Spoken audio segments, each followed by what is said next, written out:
Halo teman-teman, untuk kalian yang belum subscribe channel ini, tolong di subscribe dulu ya, biar kita tetap semangat bikin videonya. Oke?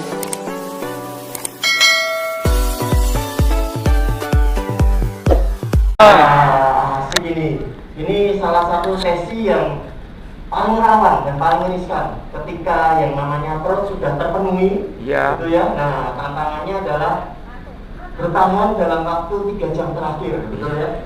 Dan kabar baiknya saya dapat bagian sesi yang terakhir. Nah, setuju sekali, Pak. Oke, jadi Bapak Ibu salam kenal. Nama saya Didi, saya dari Yogyakarta. Jogja. Ada dari Jogja? Banyak. Wah, ada yang pernah ke Jogja? Wah, pernah. Wah, sih. Karena Jogja itu kota yang dibangun dari rindu, ya kan? Jadi semoga pandemi ini segera berlalu. Amin. Sehingga kita bisa kulineran bareng lagi di Jogja. Ya. Amin. Oke, Bapak Ibu, rekan-rekan, sahabat pembelajar. Waktu saya diinfo sama Ibu Ina, ya kan? Nanti akan ada pelatihan di Bekasi. Wah, ini nih, seru nih. Di bayangan saya pesertanya itu sudah di atas 55 tahun. Betul Bapak Ibu. Iya betul. Ternyata gitu kan, begitu sampai ke sini, tadi beberapa ada yang ketemu di live gitu. Masih muda-muda. Iya, wah milenial semua. Bahkan jiwanya muda-muda, ya kan? Loh, terbukti dengan tadi tahu Arman Maulana ya Pak ya? Iya. Nah, jadi pada sesi kali ini, ya, kita akan sama-sama belajar sesuatu yang menyenangkan. Sama-sama daripada kita melewati sesi yang membosankan, lebih enak menyenangkan. Betul ya? Waktunya sama-sama Bapak Ibu sudah ke Bekasi, sudah melewatkan sekian jam perjalanan, bahkan saya dapat info ada yang dari luar pulau juga, betul ya? Ada yang dari Medan ya? Betul ya? Ada beberapa rekan yang juga dari luar pulau juga, ya kan? Nah, jangan sampai kita sudah selesai, kita nggak dapetin sesuatu, sayang banget, gitu ya. Nah,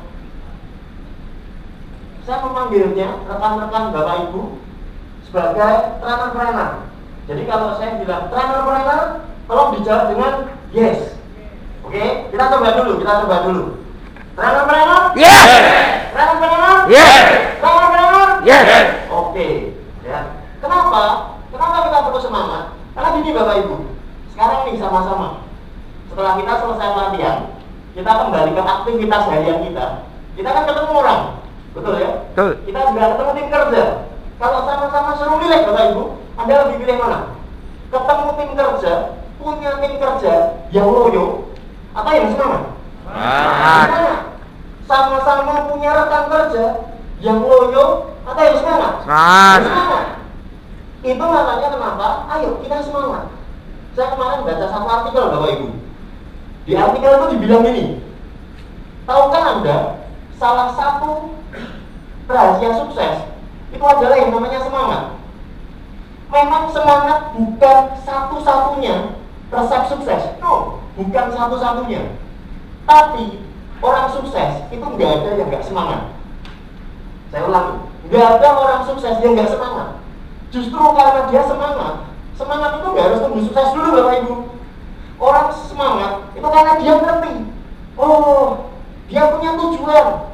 Tahun depan selesai pandemi, saya mau ajak keluarga saya umroh, saya semangat. Tahun depan selesai pandemi, saya pengen punya rumah sendiri, semangat hidupnya.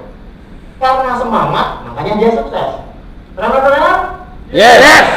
Oke, nah pada kesempatan kali ini saya ingin perkenalkan kepada Bapak Ibu, rekan-rekan sahabat pembelajar tentang yang namanya experience learning. Apa Bapak Ibu?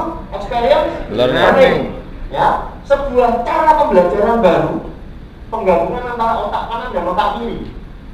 Jadi percayalah, bahkan Anda pengen ngantuk pun nggak bisa. Loh kok bisa gitu Pak? Iya, karena ini pembelajaran yang kita akan lewati bareng, penggabungan otak kanan dan otak kiri, sehingga orang mau ngantuk pun nggak bisa. Ya, seperti apa Pak? Oke, yang pertama nanti kita akan sama-sama pembelajaran kita itu sifatnya platform. Platform itu bicara strategi, bukan sekedar motivasi. Kalau motivasi itu gini Bapak Ibu. Kalau saya sukses, Anda pasti sukses. Terus orangnya bingung.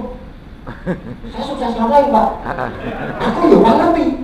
Ya yang penting sukses. Oke ya, kamu pasti bisa, ya kan? Ya kan? Kalau saya bisa, Anda pasti bisa. Bisa ngapain? Bu, nggak ngerti. Gitu ya? No, nggak kayak gitu. Kalau platform itu bicaranya strategi, lebih dari sekedar motivasi. Pak, saya dari Jogja, mau ke Jakarta, caranya gimana? Lewat mana? Nah, itu teknis, itu strategi. Bukan sekedar gini, Pak, saya mau dari Jogja ke Jakarta, caranya gimana? Kamu yakin aja, kamu nanti sampai Jakarta. Ya, nggak bisa gitu. Kalau kata teman saya namanya MPC, tahu rumus MPC? MPC itu kalau bahasa Jermannya adalah Mbok piye carane. Nggak bisa kayak gitu, harus ada jalannya. Tahu Bapak Ibu ya? Nah, itu namanya platform. Sering dalam training seperti ini, selama ini kan kita pandemi, hampir 2 tahun. Kadang ada beberapa tips-tips, cara-cara praktis yang kadang secara spontan muncul. Apalagi kan kita mau ngomongin sesuatu yang namanya personal branding. Diri kita gimana sih biar bisa menarik. Nanti Bapak Ibu juga akan belajar gimana caranya kita bisa mengenali orang lain dalam waktu 1 menit pertama. Padahal kita belum pernah ketemu orang tersebut, kita hanya tahu sosial medianya, tapi kita bisa mengenali mereka dalam waktu 1 menit. Karena segitu, janjian mau ketemuan sama seorang bapak, ya kan? Dia belum ngomong, kita udah bisa tebak kesukaan dia apa, hobinya apa. Kan asik, kayak dukun Bapak Ibu. Iya. Ya, nah makanya percayalah nanti selesai dari acara ini, Bapak Ibu akan sakti seketika. Nah, iya. Dan saya kita pesan dulu. Biasanya ketika sesi berjalan, nanti percayalah akan muncul wajah-wajah orang yang Anda sayangi. Wah, ini mirip sama om saya ini. Wah, ini mirip sama Pak D saya ini. Ini mirip sama orang di kantor ini. Sekarang saya ngerti caranya. Nah, gitu Bapak Ibu. Ya. Nah, itu makanya kita akan belajar yang pertama hubungannya tentang platform. Platform itu gini. Tips-tips singkat, misal gini. Pak, saya pengen nih Pak, saya bisa dikenali. Saya pengen bisa jadi orang yang dikenali di sosial media. Caranya gimana? Ganti potongan. Misal hanya sesimpel itu. Itu tips-tips singkat, spontan karena jam terbang. Tapi bukan berarti semua orang harus ganti potongan. Enggak.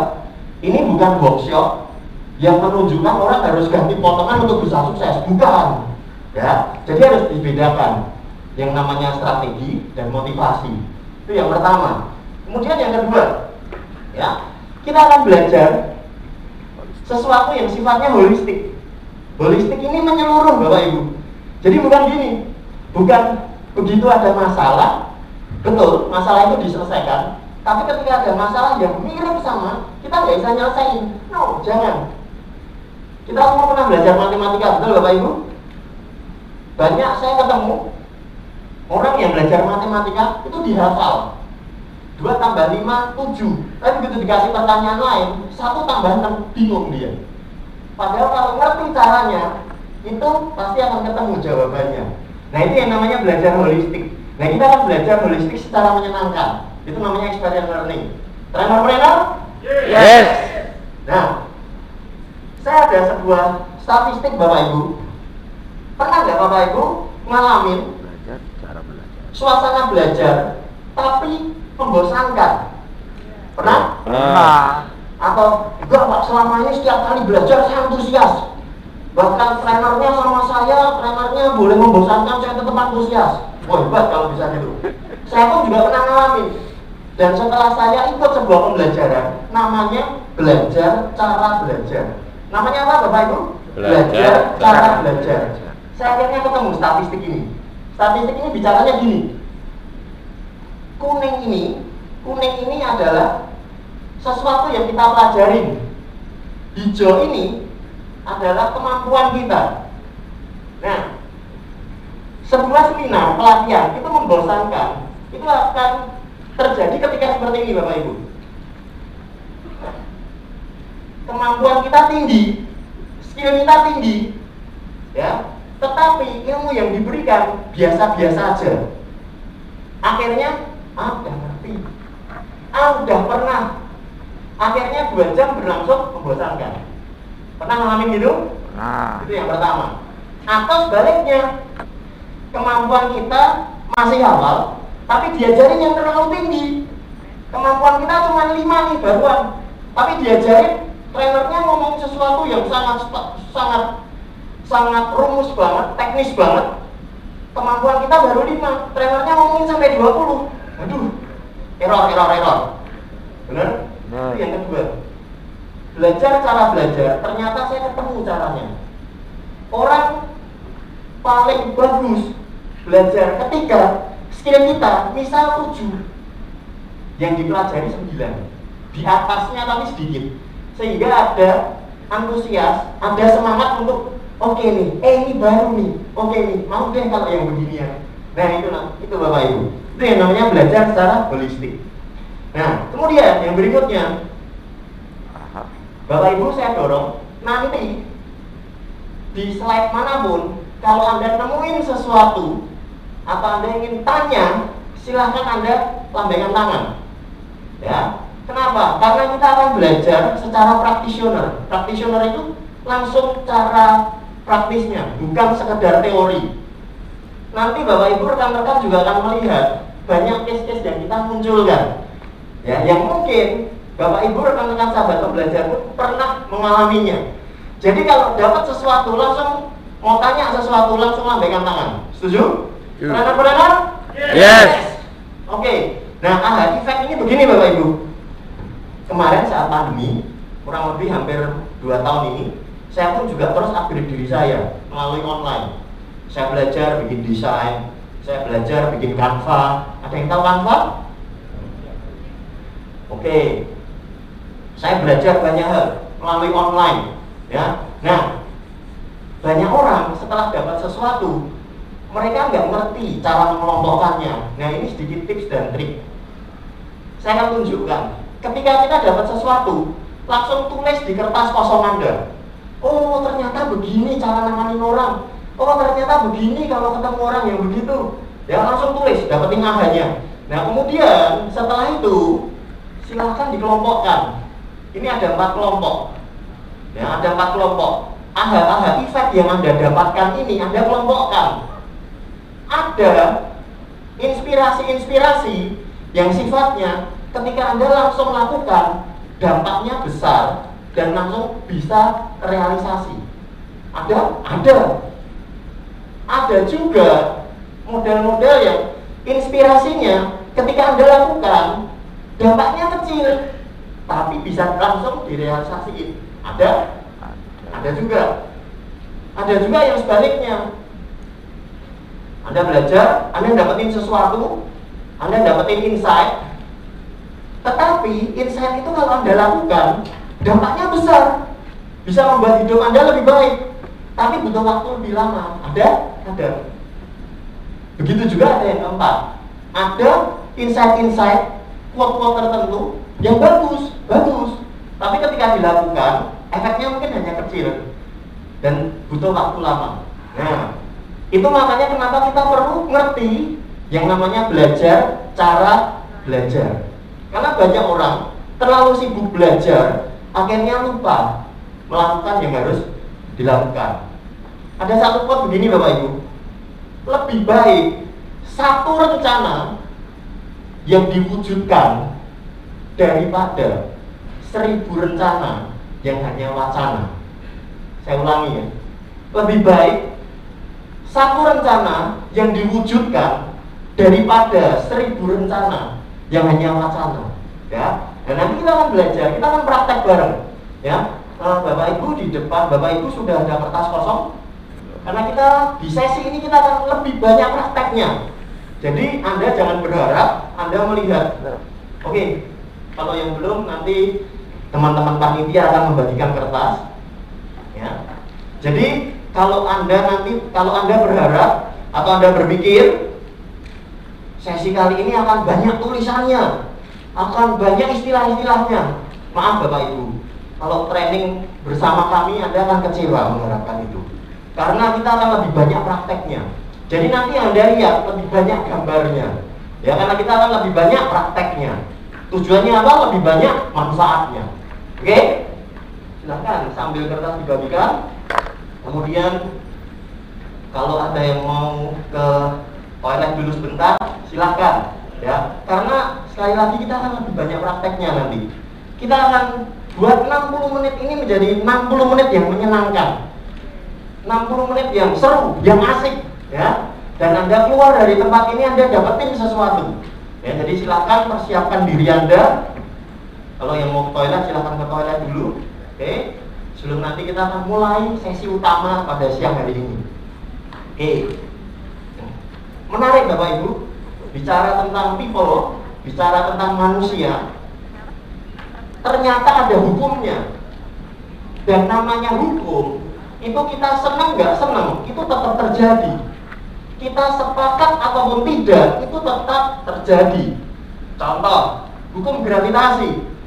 Saya nggak percaya gravitasi. Gravitasi itu bohongan. Kemudian lari ke lantai 10, lompat. Apa yang terjadi? Tetap jatuh ke bawah. Itu namanya hukum. Hukum itu disenangi ataupun tidak, disepakati ataupun tidak, itu tetap akan terjadi. Nah, bicara tentang manusia, bicara tentang people, bicara tentang personal branding, ada manusia di situ. Dan manusia ini ternyata ada hukumnya. Kalau kita ngerti caranya, kita akan dapetin manfaatnya. Oke? Terang-terangan? Yes. Oke. Saya akan lanjut dulu di slide yang berikutnya. Jadi Bapak Ibu, nanti setelah hari ini kita akan melewati sampai hari Jumat, ya. Kemudian nanti akan ditutup oleh rekan-rekan panitia. Nah, ini makanan bergizi, ini ilmu-ilmu yang akan Bapak Ibu dapatkan. Oke ya, sama ketika kita mau beli buku, kita mau ikut sebuah training, biasanya yang kita lihat apa? Sinopsisnya. Ini buku tentang apa sih? Gitu. Cara cepat jadi miliarder. Kayak apa sih? Buku tentang apa? Kita lihat dulu. Nah, 1 menit saya akan bagikan kurang lebih apa aja yang akan Bapak Ibu rekan-rekan dapatkan. Ini hari pertama, yaitu hari ini, ya. Kita nanti akan sama-sama belajar menghabiskan sesi pada siang hingga sore hari ini tentang yang namanya kenali diri Anda. Karena ngomongin tentang trainer, ngomongin tentang public speaker, banyak orang yang hanya sekedar ikut-ikutan. Ya, mohon maaf, kenyataannya memang seperti itu. Makanya muncul nih satu quote. Belajar dari orang lain boleh nggak Bapak Ibu? Boleh. Harus, ya kan? Belajarlah dari orang lain tanpa harus jadi orang lain. Anda tetap jadi diri Anda yang terbaik, otentik, originalnya Anda, dan Anda akan dikenal lebih luas lagi. Itulah yang namanya personal branding, ya. Nah, kita nanti hari pertama kita akan banyak praktek tentang ini. Gimana sih caranya? Hari-hari ini Bapak Ibu, kita semakin dipermudah yang namanya personal branding dengan yang namanya sosial media. Banyak sekali orang yang sebelumnya nggak terkenal, nggak dikenal, tahu-tahu bisa muncul dan dia bisa menghasilkan uang dari situ. Kok bisa? Karena personal branding. Dan tahukah Bapak Ibu, itu bukan kebetulan, itu ada caranya. Di Jogja kami punya komunitas YouTuber, dan setelah saya belajar lebih lagi, ternyata ada caranya. Kok bisa ya? Jadi YouTuber belum sampai 1 bulan bisa punya penghasilan belasan sampai puluhan juta. Ternyata ada caranya, ya. Semua ada formulanya. Nah, ketika kita ngerti caranya, Anda bisa pakai ini untuk membangun personal branding Anda. Terang-terangan? Yes. Yes. Nah, hari pertama kita akan sama-sama praktek dan belajar tentang kenali dirimu. Kemudian di hari kedua, yaitu besok, kita akan belajar yang namanya visual branding. Tapi melalui praktek. Kemarin pastinya Bapak Ibu sudah mendapatkan sesuatu setelah kemarin sama-sama sudah belajar tentang sosial media. Betul ya? Nah, besok saya akan temenin Anda untuk prakteknya. Ya, jadi kita nggak ngomongin teori lagi, tapi kita belajar dengan melakukan. Itu lebih asik. Duitnya ada. Kalau kata teman saya gini, lebih baik nggak masuk akal, tapi masuk rekening. Nah, itu asik. Betul ya? Mantap. Saya bisa cerita gini karena saya sendiri seorang praktisi Bapak Ibu. Saya sendiri juga menjalankan online, saya sendiri juga punya usaha, saya juga ketemu orang, sehingga nggak lucu namanya ngajarin selling tapi dia sendiri nggak bisa selling. Betul ya? Nah makanya kita harus bangun personal branding kita. Salah satunya lewat visual branding. Besok kita akan sama-sama praktek. Gimana sih caranya? Oh ya, ngomong-ngomong di tempat ini siapa yang punya Instagram? Punya. Instagram? Punya. Yang semua ya? Wah sih, nyambung kita Bapak Ibu. Saya pernah soalnya dipanggil ke satu daerah, siapa yang punya Instagram? Ada yang tanya, Instagram itu apa Pak? Oh ya udah, tahu Play Store? Masa akhirnya belajar workshopnya download Instagram? Kan gak lucu Bapak Ibu. Ya, berarti semua udah ada punya Instagram. Besok saya akan tunjukkan dan praktekkan gimana caranya agar akun Anda dalam waktu 7 hari bisa minimal follower Anda meningkat sekian puluh persen. Ya, asik kan Bapak Ibu? Asik. Kita banyak prakteknya. Ya, jadi saya harap rekan-rekan Bapak Ibu yang ada di tempat ini nggak alergi sama yang namanya terkenal. Ya, loh, susah Bapak Ibu. Kita pengen dapetin cuan dari sosial media, kita pengen membangun personal branding kita, tapi kita alergi terkenal, kan susah. Kecuali Anda jadi reviewer tuh mukanya nggak muncul, tapi ada juga caranya gimana agar muka Anda walaupun kita nggak muncul tapi akun Anda terkenal, duitnya masuk rekening Anda juga, tenang aja ya. Oke, itu hari kedua, yaitu besok. Kemudian di penutupan hari ketiga kita akan ngomongin tentang yang namanya konten. Konten itu apa sih? Kok sekarang bisa-bisanya YouTuber cuma nonton di depan komputer 2 jam viral 1 juta viewer, ngapain aja gitu. Terus ada juga YouTuber yang dia bikin mukbang itu makan bareng-bareng ya, makan besar gitu kan ya kan, sampai viral, sampai Master Chef Australia datang ke Indonesia. Kok bisa ya? Apa? Oh berarti besok saya harus tak micin Pak? Enggak ya, caranya yang kita tiru boleh ya, walaupun nggak harus dengan jurus yang sama, tapi formulanya kita tahu. Konten is the key. Nanti hari ketiga kita akan banyak prakteknya. Oke? Nah, hari ini kita akan mulai melakukan tentang yang namanya personal branding. Kenali diri Anda, master yourself. Saya sering ketemu banyak pendidik, banyak pelatih, banyak pengusaha. Dia tanya, Pak, gimana caranya meningkatkan bisnis saya berkali-kali lipat? Tadi Bu Ina sudah sampaikan, karena kebaikan Tuhan saya sempat terpilih menjadi salah satu dari 32 best coach Indonesia. Karena klien yang kami tangani mengalami growth di atas 300%, 3 kali lipat. Ada kuliner, ada showroom, ada online fashion, banyak sekali. Saya nggak sebutkan mereknya. Salah satu kuncinya adalah apapun bisnisnya, apapun profesinya, pasti ketemu sama yang namanya manusia. Sehingga ketika kita ngerti cara nanganin people, maka ketika manusianya berubah, bisnisnya ikut berubah. Ketika manusianya bertumbuh, bisnisnya ikut bertumbuh. Tapi kalau yang dandanin hanya bisnisnya, ketika dia harus buka bisnis baru, ganti profesi baru, dia bingung lagi. Nah, kita akan belajar dan praktek nanti di hari pertama ini. Benar-benar? Yes. Nah, ayo kita lakukan. Nah, ini yang pertama. Kenali dirimu, kenali potensimu. Saya yakin dan percaya Bapak Ibu, rekan-rekan sahabat pembelajar pasti tidak asing, pasti pernah melakukan training pelatihan pengembangan diri yang hubungannya tentang karakter. Betul? Ada yang namanya personality plus, sanguin, melankolis, pragmatis, betul? Koleris. Ada juga namanya DISC. Ada juga yang namanya MBTI, ya. Hari ini kita akan mempraktekkan dan menggabungkan itu semua dengan yang namanya foto karakter. kita akan sama-sama belajar. Nanti kita akan melihat, sebelum kita mempraktekkan ke orang lain, kita praktek ke diri kita dulu.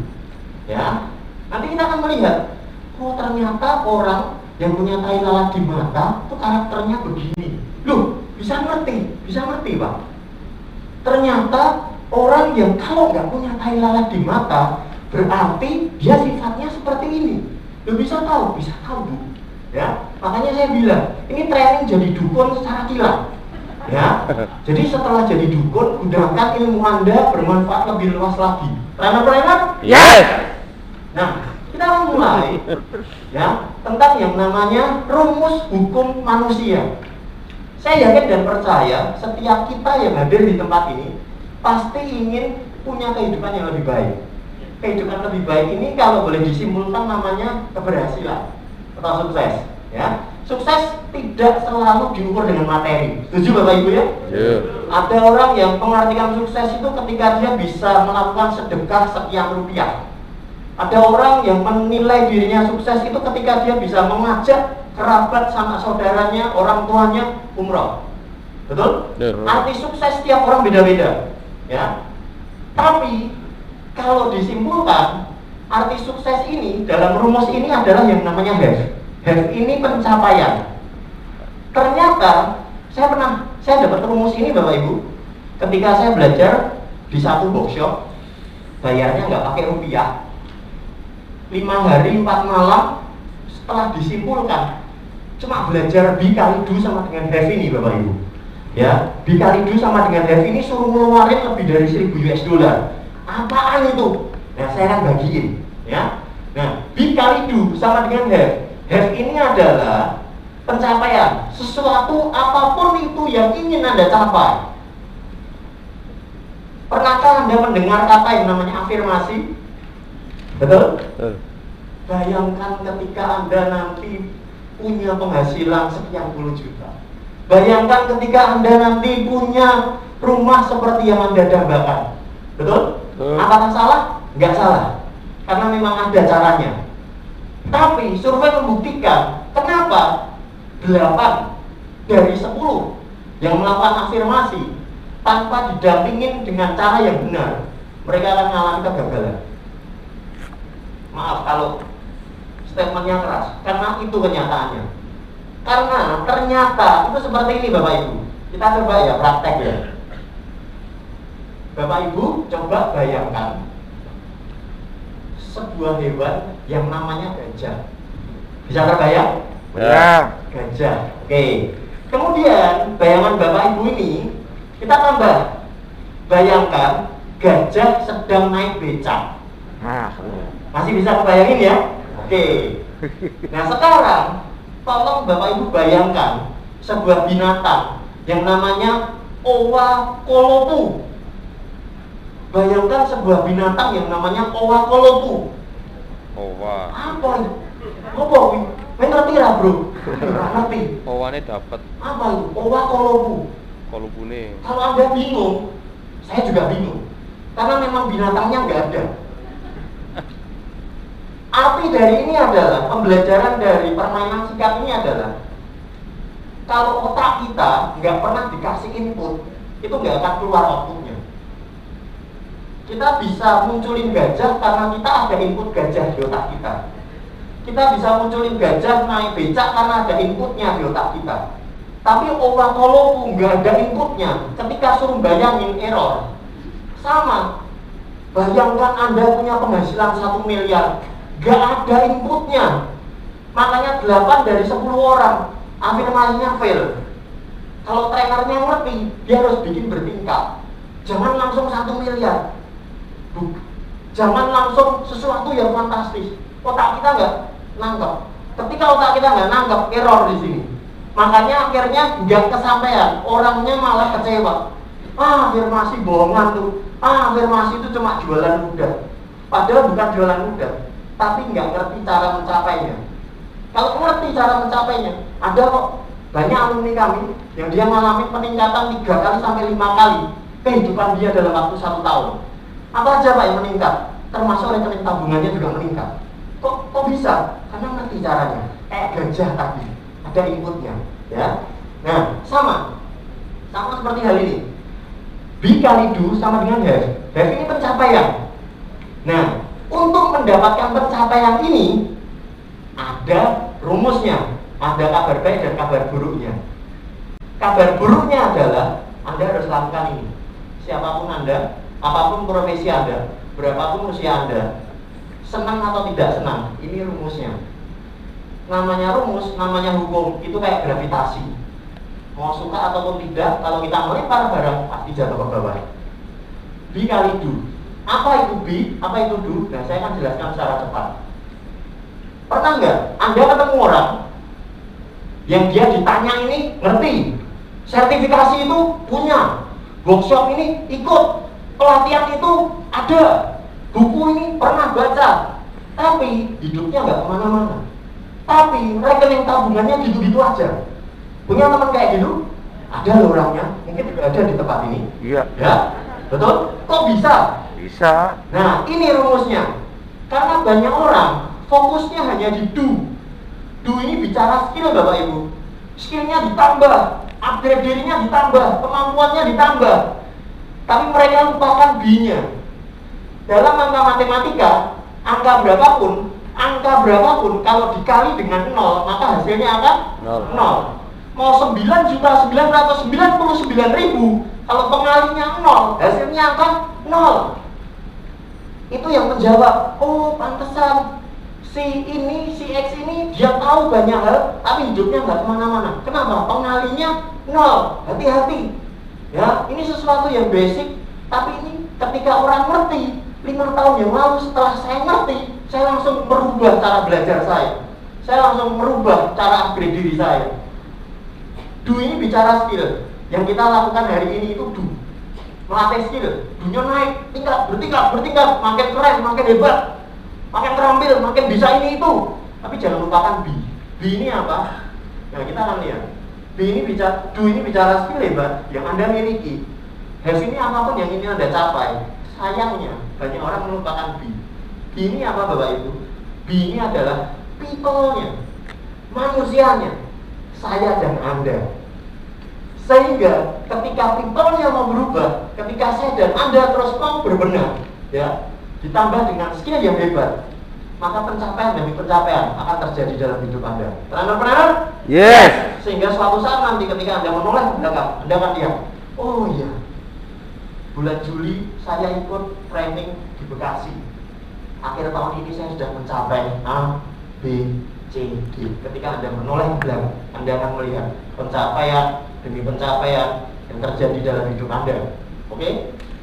Ketika B-nya mau berubah, ditambah do, maka Anda akan mendapatkan have dalam hidup Anda yang jauh lebih baik lagi.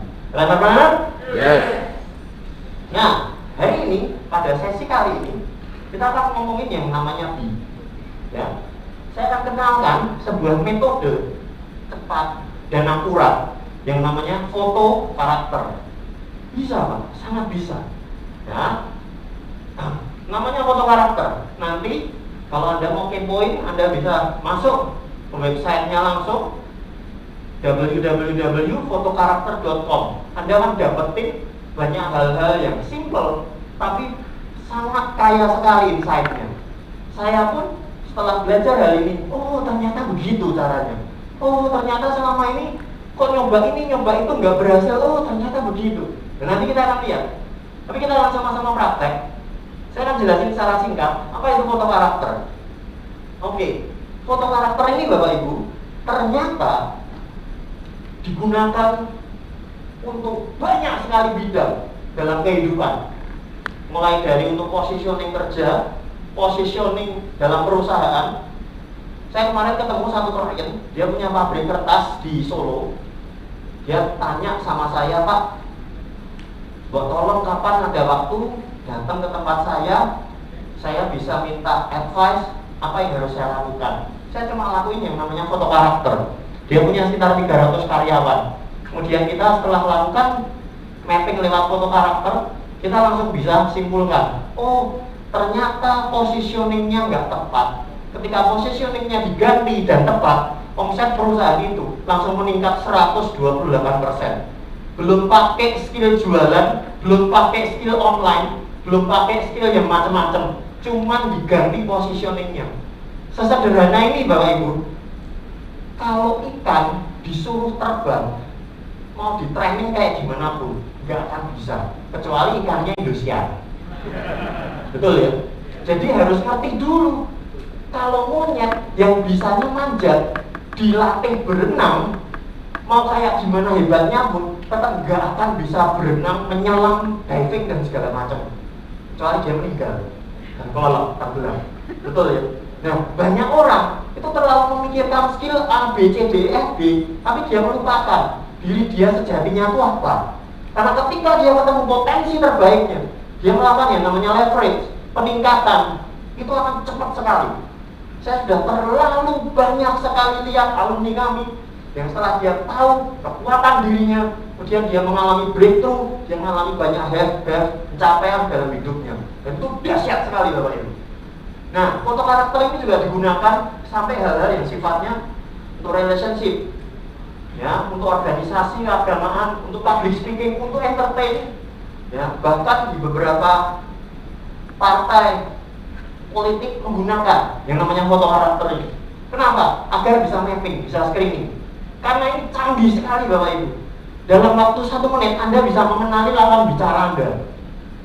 Dalam waktu 1 menit, sekalipun Anda nggak harus ketemu langsung, Anda bisa ngerti, oh ini modelnya begini, oh ini modelnya begitu. Hanya dari sekedar tukeran kartu nama, hanya dari sekedar orang WA Anda, dari chatnya bisa ketahuan.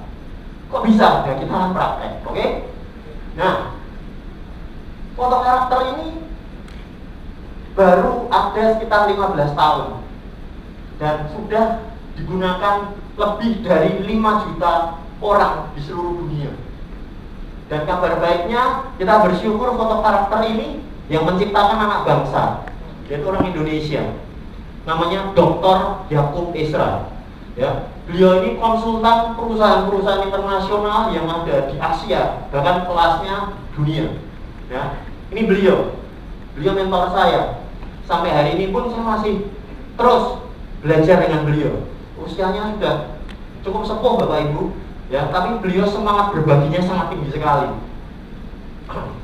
Nah, pada kesempatan kali ini nanti saya akan tunjukkan, kita akan praktek bareng-bareng tentang yang namanya foto karakter. Trainer-trainer? Yes. Sehingga ketika Anda tahu, oh ternyata selama ini begini, oh ternyata selama ini kekuatan saya, potensi terbaik saya itu di sini, dan nanti Anda lakukan, Anda akan lihat hasilnya. Ya, saya harap perjumpaan kita ini tidak hanya dalam waktu 3 hari ini.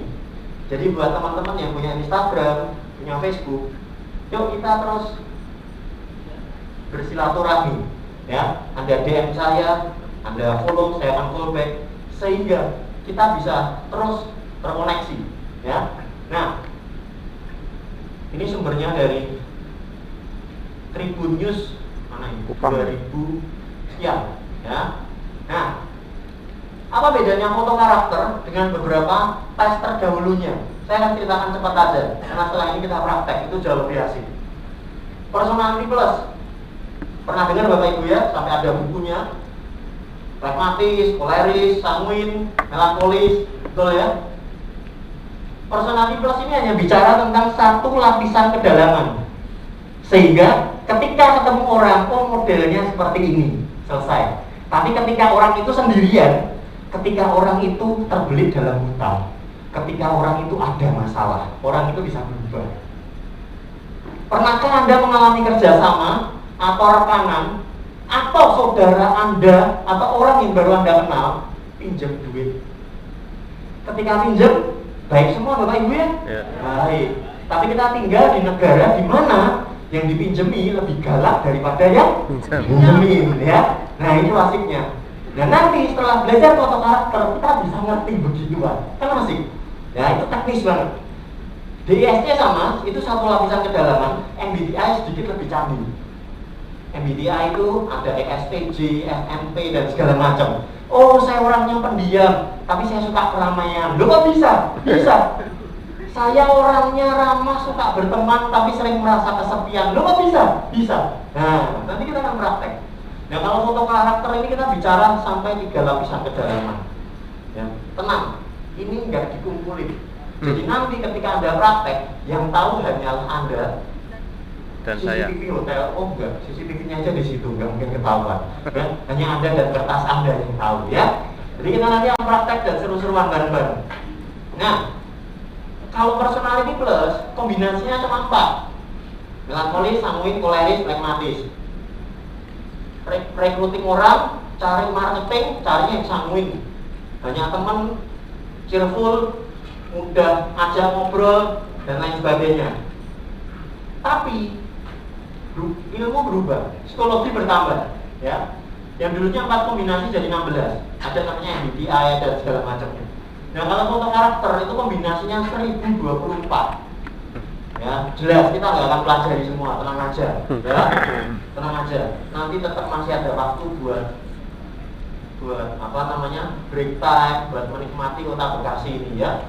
Walaupun tetap jaga jarak, ya, dan tetap protokol kesehatan. Oke. Nah, foto karakter, nah ini asiknya Bapak Ibu. Kalau selama ini Anda menggunakan MBTI, personality plus, DSC dan segala macamnya, boleh nggak? Boleh. Itu bagus, tapi ayo di-upgrade. Kenapa? Sama seperti medis. Zaman dulu orang kena TBC belum ada obatnya bisa meninggal, tapi lama-lama ketemu obatnya, orang dengan gampang disembuhkan. Sama seperti COVID. Saat ini masih simpang siur, tapi mungkin 5 tahun lagi COVID itu cuma seperti influenza. Sama seperti halnya itu juga tentang psikologi manusia. Zaman dulu ilmu-ilmu personality plus, DSC, MBTI ini diciptakannya tahun-tahun ini Bapak Ibu. Dan sadarkah Anda saat tahun ini, saat ilmu ini diciptakan, belum ada yang namanya Facebook, belum ada yang namanya Instagram, belum ada yang namanya WhatsApp. Konkretnya apa? Konkretnya gini Bapak Ibu, pernah nggak ketemu orang yang chatnya singkat-singkat, tapi ketemu orang, ternyata orang ini suka ngobrol. Lu tak kira kamu itu pendiam, ternyata ketemu aslinya, wih ngobrol sampai Z. Pernah Bapak Ibu? Nah hal-hal seperti itu nggak bisa dideteksi pakai 3 ilmu sebelumnya ini. Makanya 2006 ada anak bangsa yang menggabungkan 3-tiganya, digabungkan dengan behavior, kebutuhan sosial media, akhirnya muncul foto karakter ini. Nah kita akan praktek, kita akan seru-seruan yang namanya foto karakter. Oke? Nah, foto karakter ini nanti kalau Bapak Ibu semakin tertarik dan ingin mendalami, ini saya akan cerita cepat saja. Foto karakter ini yang tadi saya sampaikan, ini melihat sampai 3 kedalaman seseorang. Anda kalau mau mencoba, Anda bisa masuk ke www.fotokarakter.com, bukan dengan saya, karena semua ini udah by system. Kalau Anda masuk dan ambil full versionnya, yes, Anda akan dapat sampai 3 hal ini. 3 hal ini apa Pak? Jadi saya akan jelaskan secara cepat Bapak Ibu. Personality itu dari kata persona. Persona itu apa yang tampak. Makanya buku itu namanya personality plus. Oh kamu sanguin, oh saya melankolis, oh dia koleris, oh dia pragmatis. Yang tampak persona bukan pesona. Ya. Nah ternyata persona itu baru lapisan paling luar. Contoh, reunian, datang di tempat ramai, tapi kok saya ngerasanya sepi ya. Ada loh orang-orang kayak gitu. Bahkan mungkin orangnya ada juga di tempat ini. Ya, ada juga yang merasa gini. Saya orangnya gampang berteman, saya orangnya gampang cerita, tapi kok gampang sensitif juga ya. Kok bisa ya? Karena gampang berteman, gampang bercerita dan lain sebagainya itu baru lapisan paling atas. Masih ada 2 yang paling bawah. Nah karakter ini adalah sesuatu yang membentuk diri Anda saat ini. Itu karena dipengaruhi 0 sampai 12 tahun usia Anda ketika lahir. Anak seorang tentara dengan didikan yang disiplin akan beda ceritanya dengan anak seorang guru. Betul? Itu yang mencetak dia, karena karakternya beda-beda. Sama-sama suka ngobrol sama orang, tapi kenapa closingnya beda-beda? Karena karakternya beda. Dan jangan lupa yang paling dalam yang namanya temperamen. Temperamen ini adalah sesuatu yang membentuk diri kita karena 12 tahun yang kita alami terakhir ini. anak penjual soto, tapi bisa jadi miliarder. Anak seorang tukang gado-gado bisa jadi crazy rich. Kok bisa? Karena 12 tahunnya dia memang terbentuk seperti itu. Tapi 12 tahun terakhir dalam Bapak siapa, dari mana? Selamat semangat pagi. Kami dari Benur. Yes. Ya, tepuk tangan dulu dong. Ya, kalau tepuk tangan jangan ke tangan kosong Bapak Ibu. Ya, iya. Saya penyemangat yang kuning-kuning Pak. Wah, Termasuk orang-orang yang romantis. wah, asik lah. Saya Firman dari Gorontalo Pak, Provinsi Gorontalo. Oke Pak Firman. Saya masalah berhubungan dengan preneur dulu. Apalagi entrepreneur dan saya lebih cenderung lihat kalau misalnya orang-orang yang memberikan motivasi itu cenderung ngomongnya masalah yang enak-enak aja, enak-enak ya. Teknologinya kayak gini kan, apa saya beri gambaran kayak multi level marketing ya, mereka kalau misalnya ngobrolnya kita dapat mobil, kita dapat villa, kita dapat pesawat, kita dapat kapal gini. Dia nggak ngomong yang susah-susah. Iya, yang susah-susah nggak ngomong, cuma yang enak-enak aja. Kita dapat ini. Tapi maksudnya metode apa jalan untuk menuju ke sukses itu dia nggak cerita. Jadi yang enak-enak aja, yang sakit-sakitnya nggak diceritain. Ya maksudnya kan dia harus balance ya. Untuk mendapatkan ini harus kita injak duri, injak apa gitu. Tetapi lebih cenderung mereka ngobrol itu masalah yang enak-enak banget. Ya mungkin ini kira-kira gimana apa ini ya? Apakah kita harus dalam memberikan motivasi atau baru-baru berbicara masalah ini karena kita adalah trainer nanti di daerah nanti, apakah kita mesti juga balance ngomongnya, kita bicara yang duri-duri, kemudian enak-enak. Oke, terima kasih. Oke, terima kasih Pak Firman. Ini pertanyaan menarik nih dari Pak Firman. Betul sekali, saya setuju sekali Pak. Itu makanya kenapa menariknya pada sesi kali ini, dan saya yakin dan percaya Bapak Ibu kan pasti sering mengikuti training, sering mengikuti pelatihan, workshop dan apapun itu namanya. Betul. Di saat semakin banyak di luar sana kita belajar tentang motivasi, jangan lupa yang namanya strategi. Karena ada perbedaan. Kita sebagai seorang trainer, kita pastinya tahu apa bedanya seorang motivator dan mentor. Dua-duanya sama-sama penting. Juga yang nggak kalah pentingnya namanya kalkulator, betul ya Pak ya? Nah, karena hubungannya dengan cuan. Nah, perbedaannya adalah gini Bapak Ibu. Motivasi penting nggak sih? Penting. Bayangin kalau kita bikin workshop, judulnya gini, cara cepat jadi gagal. Anda ikut workshop ini dijamin Anda miskin melarat 7 turunan. Memang belum ada sih, tapi kok menakutkan, betul? Bukan berarti sisi gagalnya tidak diekspos. Saya setuju sekali, 100% setuju. Itu makanya selain kita belajar tentang motivasi, kita juga perlu belajar tentang strategi. Karena strategi ini lebih banyak bagi pengalaman. Kalau yang satu hanya sekedar knowledge, teori, pengetahuan, kita juga perlu yang namanya knowing, pemahaman. Sehingga gimana caranya yang menarik-menarik yang dalam teori, yang dalam slide itu bisa kita terapin. Di satu sisi kita perlu belajar motivasi. Motivasi itu hanya diberikan kepada orang yang sudah punya skill, tapi nggak termotivasi hidupnya. Ada banyak. Dia pernah ngelakuin ini, gagal. Dia pernah punya usaha ini, bangkrut. Artinya dia punya skill, tapi karena pengalaman hidupnya bikin dia hopeless, dimotivasi. Dia butuh motivator. Tapi jangan lupakan mentor. Kalau mentor itu orangnya udah semangat, tapi nggak ngerti strateginya. Makanya dia butuh mentor. Karena mentor ini lebih banyak bagiin tentang hidup dia, step by stepnya, yang pernah dia lewatin, suka dukanya. Walaupun akhirnya tetap berujung pada keberhasilan. Planner? Yes. Saya setuju sekali Pak Firman. Oke, semoga nanti ke depan Bapak Ibu, rekan-rekan, sahabat pembelajar, kita akan ketemu pembelajaran-pembelajaran yang sifatnya mentoring.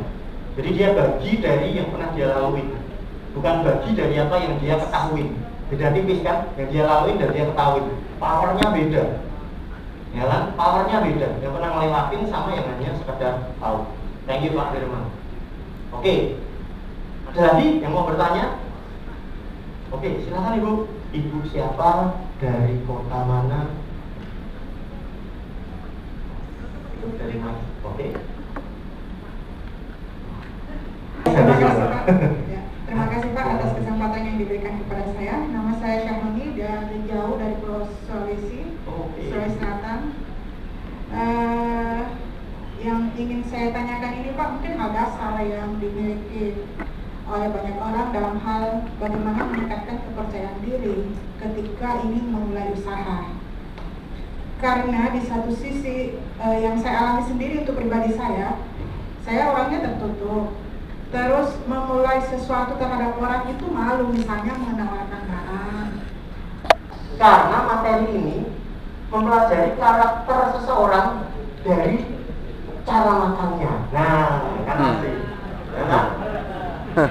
Kalau dibandingnya tadi saat ngambil makan, langsung semua pada hati-hati, ya kan? Iya. Nah, sekarang nanti cek dan recheck.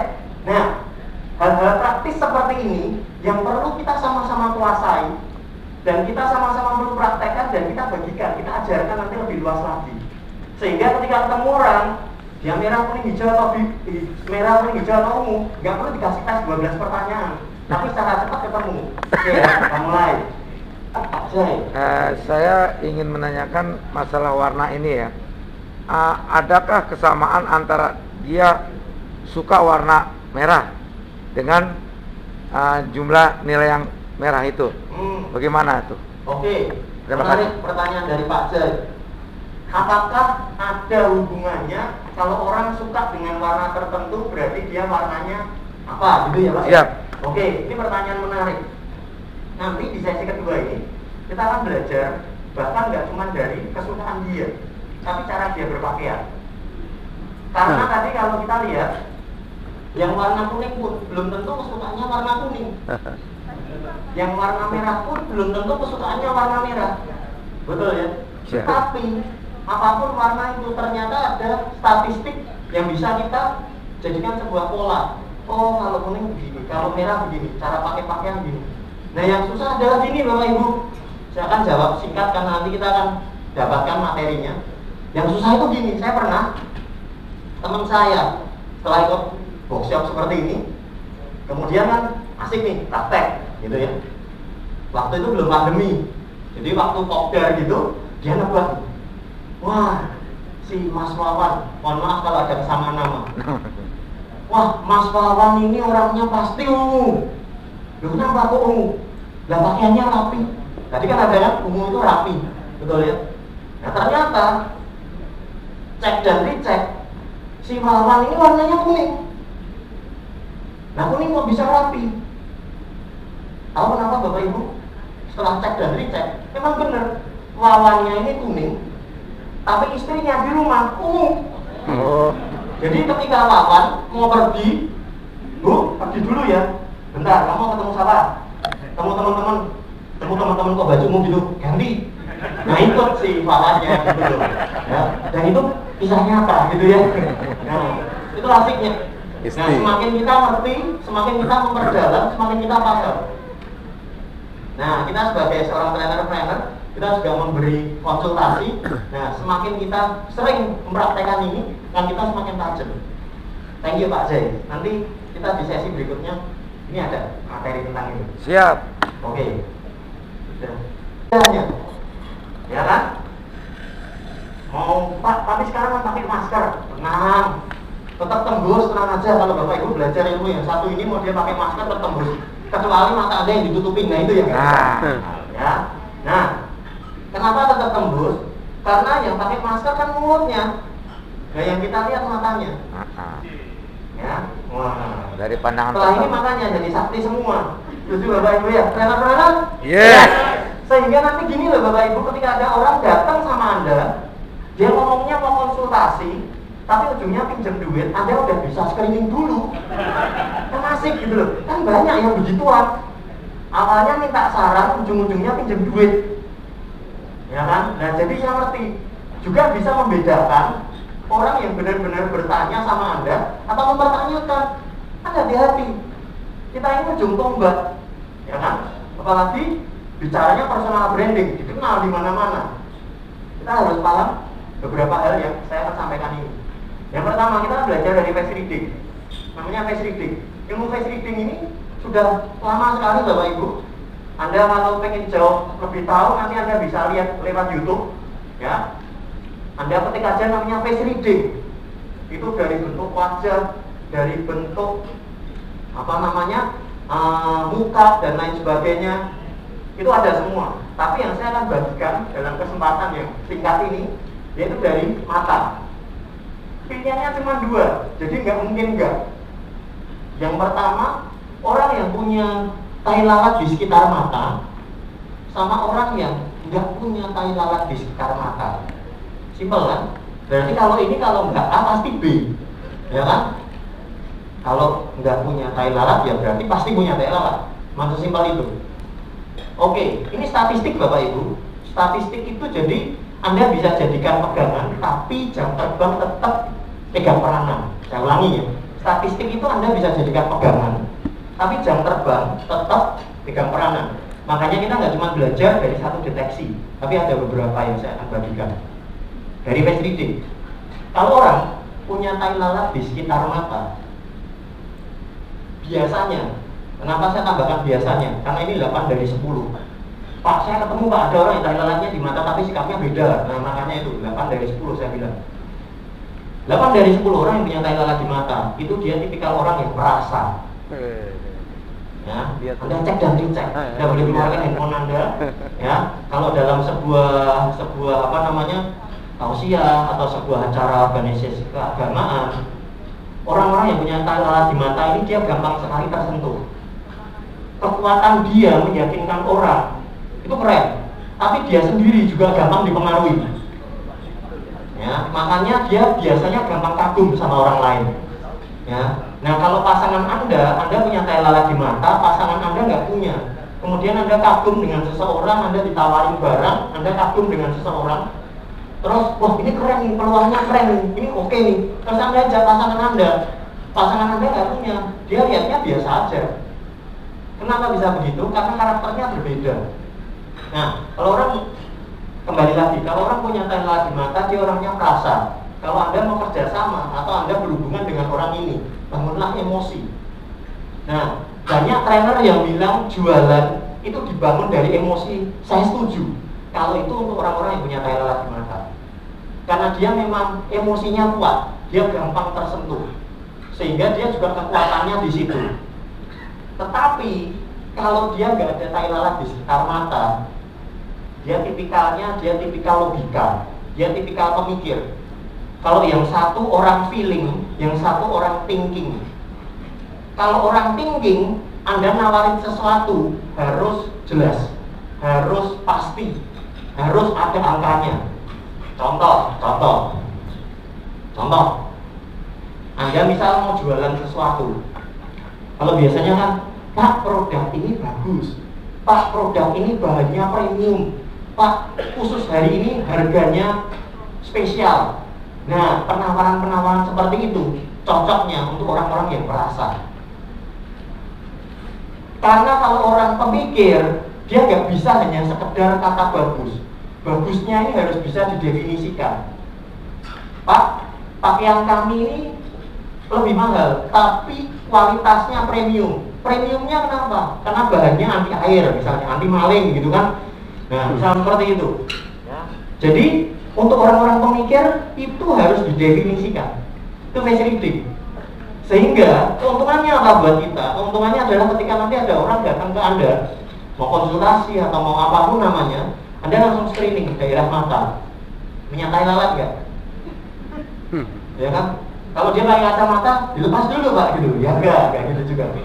Makanya betul Bapak Ibu, untuk transaksi bisnis dengan nilai-nilai yang besar, kalau Anda lihat di film-film, kenapa orangnya pakai kacamata? karena agar tidak bisa dideteksi. Itu betul.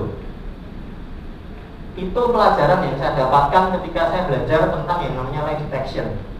Ketika orang datang ke Anda konsultasi beneran atau ada modus di belakangnya, bisa ketahuan. Itu dari mata. Ya, itu yang pertama, face reading. Kemudian yang kedua ini yang namanya axe reading. Axe reading, kalau face reading itu melihat karakter seseorang dari face-nya. Kalau axe reading melihat karakter seseorang dari cara dia menjawab. Nah, kita akan hubungkan dengan MKHU, merah, kuning, hijau, dan ungu. Pak, pertanyaannya pertanyaan seperti apa? Pertanyaan yang Anda gunakan sehari-hari. Contoh, Anda ketemu sama orang baru, Anda janjian sama orang baru, atau ada orang janjian dengan Anda mau datang ke kantor Anda, akhirnya hari-hari dia datang. Biasanya pertanyaan yang normal gini, apa kabar Pak? Dari mana Pak? Nah, pertanyaan-pertanyaan seperti itu, ketika orang tersebut menjawab, Anda langsung screening. Nah, saya akan tunjukkan beberapa contohnya. Kalau dia orang merah ini kalau jawab, tipikalnya tegas. Misalnya nih, kayak tadi coffee break. Pak, sudah makan? Sudah. Selesai. Pak, tadi sudah makan siang? Sudah. Istirahatnya gimana semalam? Enak. Selesai. Pernah punya teman seperti itu? Atau jangan-jangan ada orang yang di tempat ini? Jangan-jangan di samping Anda, ya? Itu tipikal orang merah. Nggak salah memang, karena memang sejatinya merah itu to the point. Nah, kalau dia jawabannya panjang kali lebar, berarti yes, betul banget, kuning. Pak, dari mana? Saya tadi dari rumah ketemu tuh sama si Irwan. Tahu nggak, Irwan itu sekarang dia pegang order handphone. Ya elah, ditanya dari mana, ceritanya panjang banget. Loh, kamu kok telat kenapa? Itu tadi ban kempes. Kemudian tadi tukang tambal bannya pergi, nggak tahu kemana. Bilang aja bannya kempes. Selesai kan? Nah, pertanyaannya boleh sama, tapi dari cara dia menjawab kita bisa ngerti. Nah, gimana kalau orang ungu?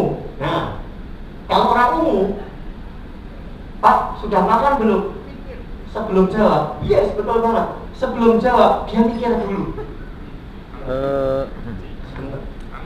Pernah dalam satu acara gitu ya, dalam satu acara sebelum pandemi, kita mau kumpul bareng, udah makan, pesan sendiri, bayar sendiri-sendiri. Nah, si ungu ini ketika ditanya, sudah makan belum? Dia mikir loh. Sebentar, kamu tanya gini tujuannya apa ya? Gitu. Ya. Nggak salah memang, karena sudah sama-sama belajar warna karakter, akhirnya bisa sama-sama ketawa. Dengan, pasti lagi mikir, nggak tenang aja, nggak suruh traktir kita kok gitu. Akhirnya ketawa bareng. Tapi ternyata bener, orang ungu itu bahkan hal-hal kecil, pertanyaan apapun, dia pikir dulu sebelum dia jawab. Karena dia hati-hati. Sebaliknya, orang hijau ini, kalau Anda tanya, jawabannya apa? Terserah. Tapi kalau sudah makan belum? Terserah. Ini agak berantem namanya. Orang hijau ini kalau dia ditanya, dia pasti cari jawaban aman. Contoh, orang datang ke rumah kita, sudah makan belum? Kalau belum, bareng aja makan. Oh sudah kok. Padahal mungkin sebetulnya belum makan dia, sebetulnya lapar, gitu ya. Tapi karena nggak enak, ya udah sudah. Nah karena dia jawab sudah, ditanya lagi, makan di mana? Nah lo, bingung jadi aduh, itu kan. Padahal sebetulnya dia lapar, padahal kalau dia belum, udah ya makan bareng.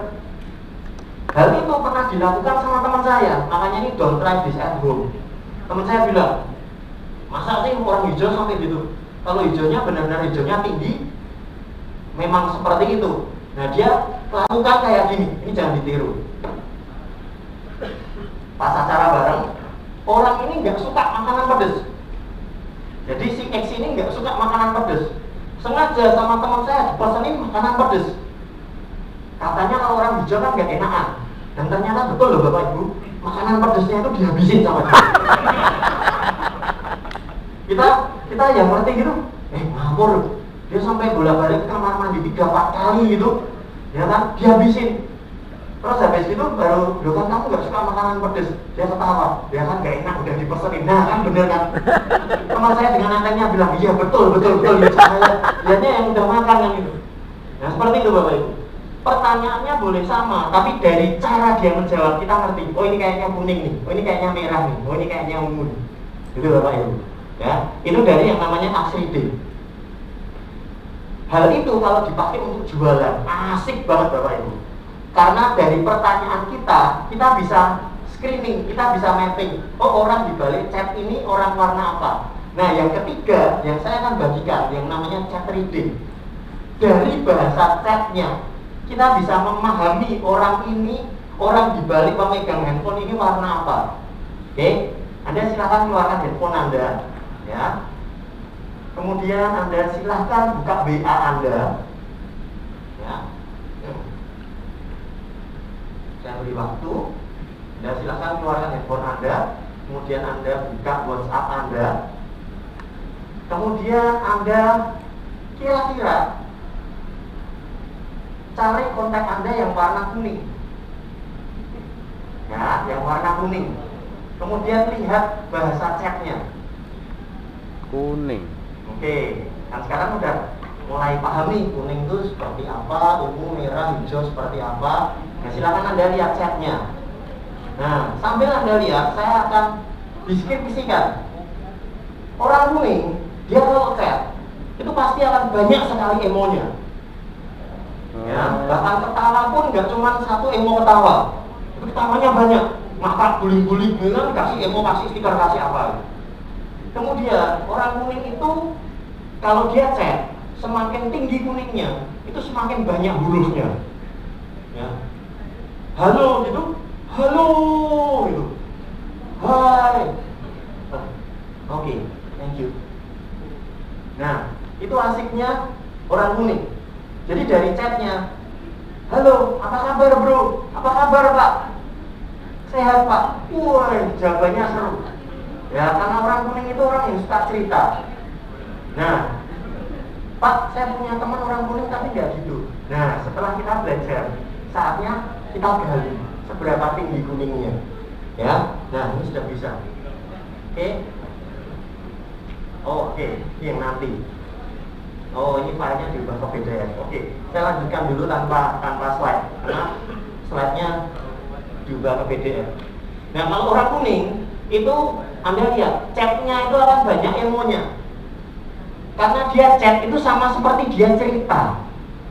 Asik banget. Ya. Nah, kemudian yang kedua, orang ungu. Yo, coba Anda cari kira-kira siapa nih yang ungu yang ada dalam kontak Anda. Ya. Kemudian Anda lihat bahasa chatnya. Orang ungu ini kalau dia chat, dia nggak suka bertele-tele Bapak Ibu. Kalau ngomong ya seperlunya. Hampir mirip dengan orang merah. Kalau orang merah, chatnya kebanyakan di telepon Anda. Daripada ngomong di chat, mending saya telepon aja biar lebih jelas, gitu ya. Nah, kalau orang ungu, Anda akan lihat perbedaannya antara si ungu dan si kuning. Dari ekspresi, kata-katanya, kalimatnya kelihatan banget. Sehingga minimal dengan seperti ini, saat ada orang mau janjian sama Anda bisa screening dulu di awal. Oh, yang saya mau temuin ini merah, kuning, hijau atau ungu. Kalau hijau itu mirip sama kuning. Dia orangnya lembut, berperasaan, tenang. Dia suka kasih emo senyum, kasih emo salam, maaf. Seperti itu. Ya, kenapa? Karena dia orang yang sangat lembut. Dia orang yang empatinya tinggi. Nah, Anda bisa bedakan kuning sama hijau. Paling tidak minimal Anda bisa bedakan ini merah atau merah ungu atau hijau kuning. Karena kalau hijau kuning ini mirip-mirip, dia orientasinya orang. Kalau merah ungu, ya udah ngomong seperlunya. Seperti itu. Itu dari chat reading. Kemudian tadi face reading mudah, aksi reading mudah, chat reading. Nah, ini yang keempat. Sebelum nanti kita bahas berlanjut pada PR hari pertama. Ini yang keempat Bapak Ibu, ini yang namanya eat reading.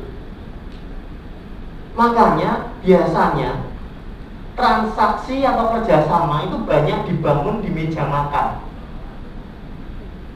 Ada orang yang bilang kalau perut udah kenyang, pikiran jadi tenang. Betul ya? Betul. Tapi kalau yang ngerti ilmu ini, kenapa kok dibawa ke meja makan? Karena dari meja makan kita bisa lihat karakter seseorang. Bukan masalah baik buruknya, no. Kalau itu bicara manner. Tapi yang kita sama-sama belajar adalah kita bisa melihat orang ini merah, kuning, hijau, atau ungu. Nah, saya akan cerita. Saya pernah makan bareng sama orang merah dalam sebuah resepsi kondangan, makanannya prasmanan waktu sebelum pandemi ini. Ini saya cerita waktu sebelum pandemi. Jadi kami datang ke tempat itu berempat. Saya, si merah, dan dua teman kami. Nah, merah ini ahli strategi. Dia tuh the point, ahli strategi. Begitu datang dia langsung bilang, itu ada kursi kosong. Kamu tunggu dulu di situ. Saya ambil makanan. Lu asik kan? Punya teman yang kayak gitu? Jangan-jangan dia merah. Atau jangan-jangan ada yang begitu. Nah kemudian saya sama teman saya duduk jagain gitu kan, ngetek tempat dulu. Kemudian setelah kita duduk, si merah ini ngambil makan. Oke, ambil makan. Setelah dia ambil makan, prasmanan, dia duduk, dia makan. Setelah selesai, langsung ngomong gini, udah, yuk pulang. Kami bertiga lihat-lihatan. Loh tadi kan kita suruh jagain, gantian dong bos. Oh belum makan. Ya belum, kan kita jagain kan gantian gitu. Ya, orang merah ini kalau makan, selesai pulang. Bahkan saya sering ketemu orang merah yang anti selfie. Paham maksudnya? Mau makan aja kok difoto dulu. Fotonya lebih lama dari makannya. Kok bisa? Bisa. Semakin tinggi merahnya, semakin kentara ciri-cirinya. Nah, beda lagi kalau orang kuning. Kalau orang kuning, nah acara prasmanan seperti ini, cirinya gini Bapak Ibu.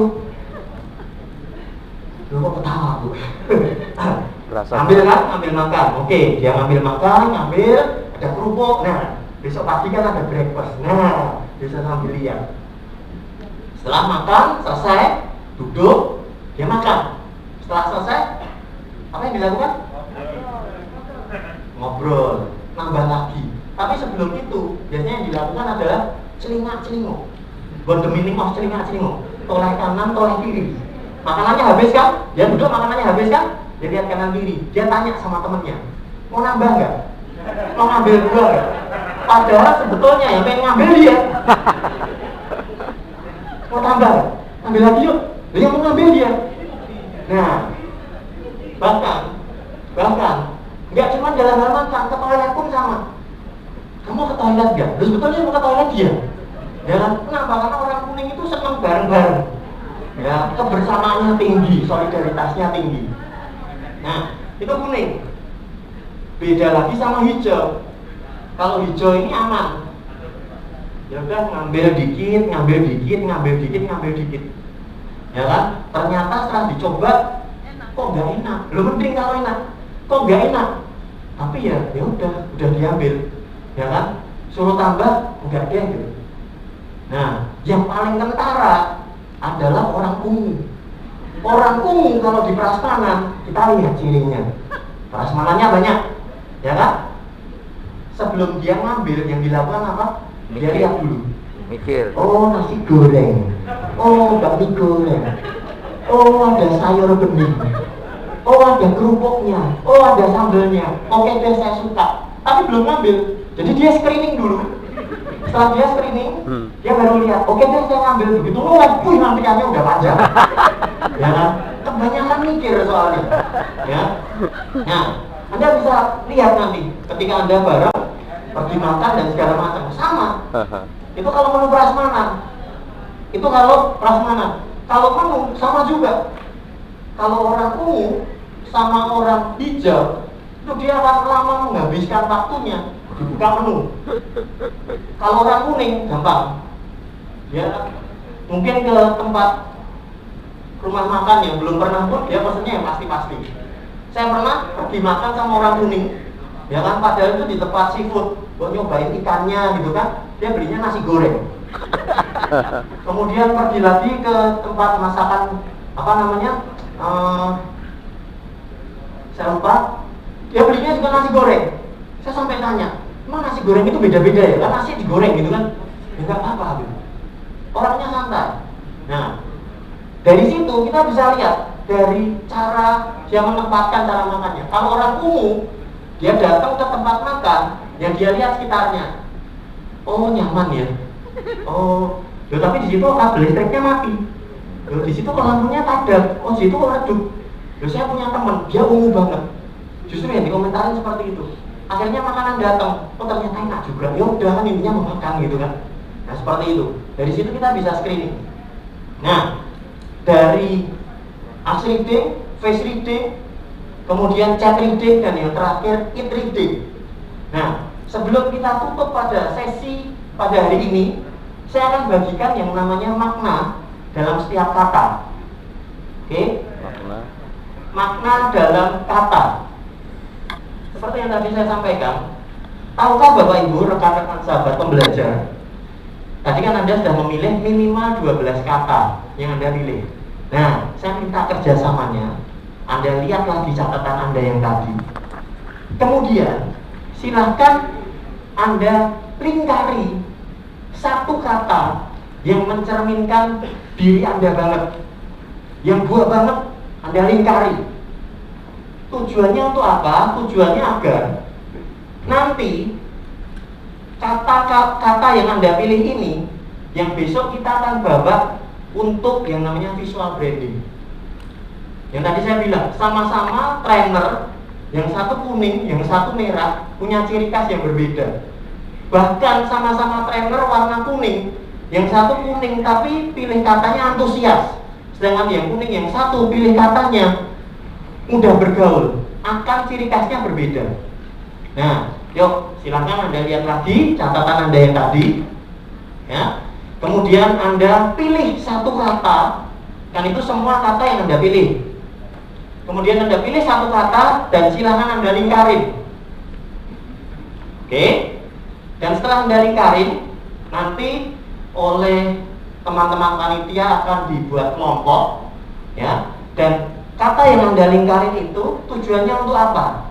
Untuk nanti setelah sesi ini berakhir, ini jadi PR berarti, ya. Kita akan sama-sama membantu Anda menemukan makna dalam kata yang Anda pilih itu. Contoh seperti ini. Oh ya, kenapa kita perlu lakukan ini? Karena ini untuk membangun yang namanya branding Anda. Karena kata ini yang nanti akan menjadi tagline Anda. Kata ini akan membuat Anda diingat. Kata ini akan menjadi trigger. Karena tiap orang triggernya beda-beda. Tiap orang tombol saparnya beda-beda, karakternya beda-beda, cara nanganinnya beda-beda. Makanya kata yang dipilih pun mungkin juga beda. Nah, setelah Anda memilih kata tersebut, kemudian susunlah sesuatu hal yang mencerminkan diri Anda banget. Ini filenya berubah, fontnya jadi berubah, ya. Jadi PDF. Saya akan jelaskan secara manual. Misal, ini contoh dari beberapa alumni. Mohon maaf kalau ada kesamaan nama. Dia namanya Irwan. Dia memilih kata sabar. Kemudian dia polakan sendiri. Irwan sabar. Sehingga ketika dia ketemu masalah, ketika dia ketemu tantangan, dia bilang, Irwan sabar. Karena ternyata dalam sabar itu ada S-nya adalah supel, A-nya adalah aman, B-nya berbagi, A-nya amal, R-nya ramah. Nah, siapa yang nentuin supel, aman, berbagi, amal, dan ramah? Yang nentuin ini adalah si Irwan. Tujuannya apa?